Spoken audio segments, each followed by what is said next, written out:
Essentials of Network Security, which belongs to Information Technology branch. In previous video, I introduced you to the subject syllabus and also about the topics that are going to be covered in this particular subject. So before starting the topics of the subject, let us get started with the topics with obvious basic questions that are: why do we need to secure the information? When do we need information security? Then where do we need information security? And lastly, how will we be able to secure the information? So first one is, why do we need information security? If we take the example of a bank, then the most important thing that is to be kept safe in the bank is money and also the respective details of the bank customers, right? If any of the information about these two are known to someone else other than the valid person who is working in the bank, then the data will no longer be safe and it may lead to a big loss to the bank organization. So same way, in any business organization, the most important asset is the information.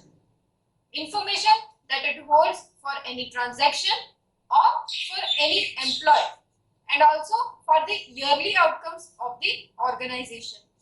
If these data will be anyhow disclosed to a person who is not permitted to know or to have the access, then that person will be easily able to do any harm effect to the information itself, and simultaneously the organization will have to face terrible issues.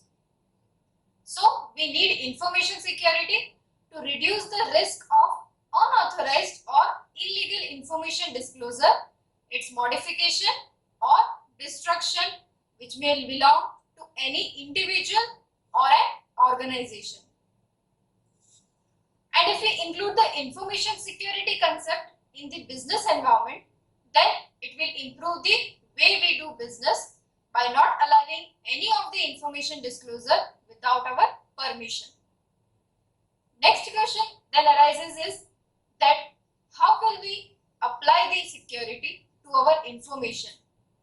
Answer to this is the security mechanisms. There are a lot of techniques and mechanisms through which we can secure the information. According to the requirements of individuals or an organization, the security mechanisms are divided into two. First one is specific mechanism and second one is pervasive mechanism. In specific mechanism, it will be incorporated into the appropriate protocol layer of OSI model. OSI model consists of 7 layers, that is physical, data link, network, transport, session, presentation, and lastly application layer. It will be in order to provide some of the basic security services to these of the any particular layer. Then in pervasive mechanisms will not be specific to any particular OSI security protocol layer and it will be termed as pervasive security mechanism.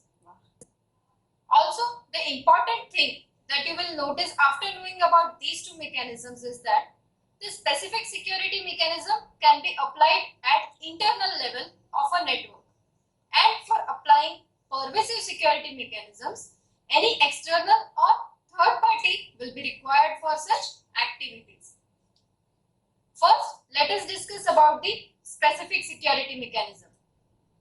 In that, first one is encipherment. In encipherment, we use mathematical algorithms to transfer data into a form that is not readable. That means the transformation and its corresponding recovery of the data depends on an algorithm and 0 or more than 0 encryption keys. And no one else other than the person who knows the algorithm and its respective keys will not be able to see or read the contents of the message that is transferring from sender to a receiver.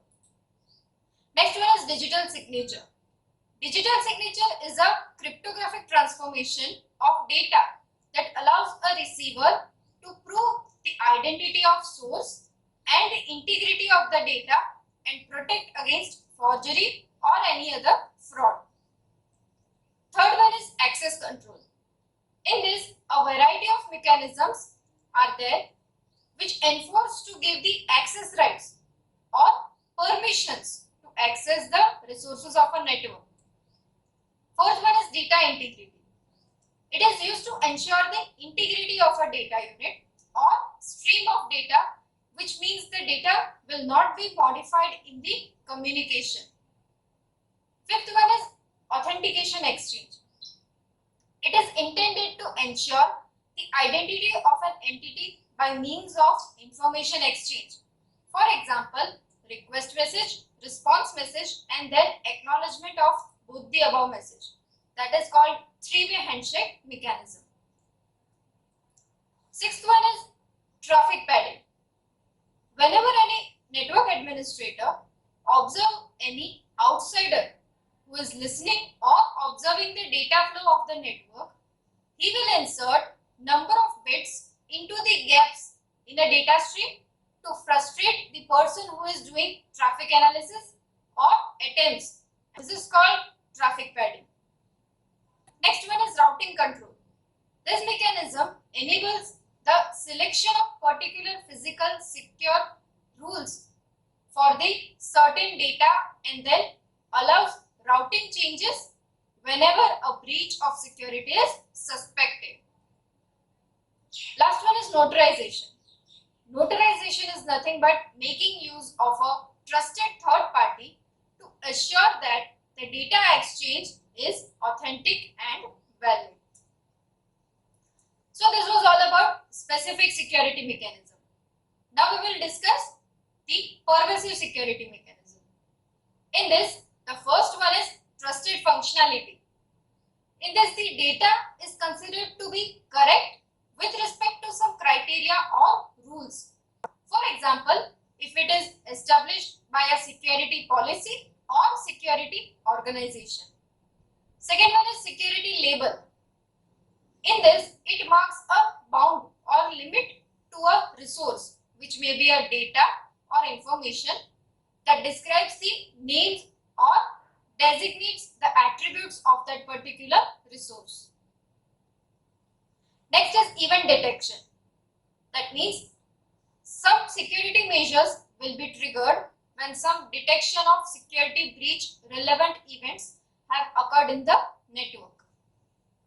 Next is security audit trial. In this mechanism, the data is collected and potentially used to facilitate a security audit, which means an independent review and examination of system records or the information and activities of a network resource. Last one is security recovery. Security recovery deals in making recovery actions after any event or management functions like any updating or patching of the system is occurred.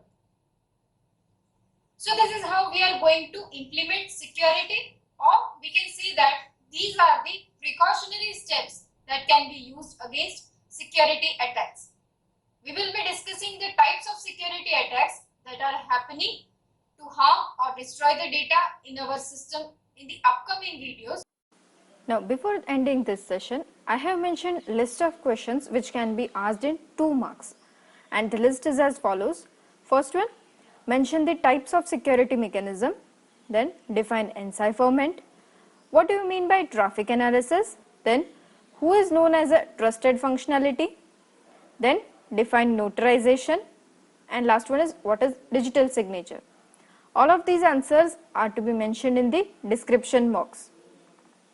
I hope you liked and learned from this video. Stay connected to see such interesting videos of this subject, and don't forget to like, share and subscribe this channel. Thank you.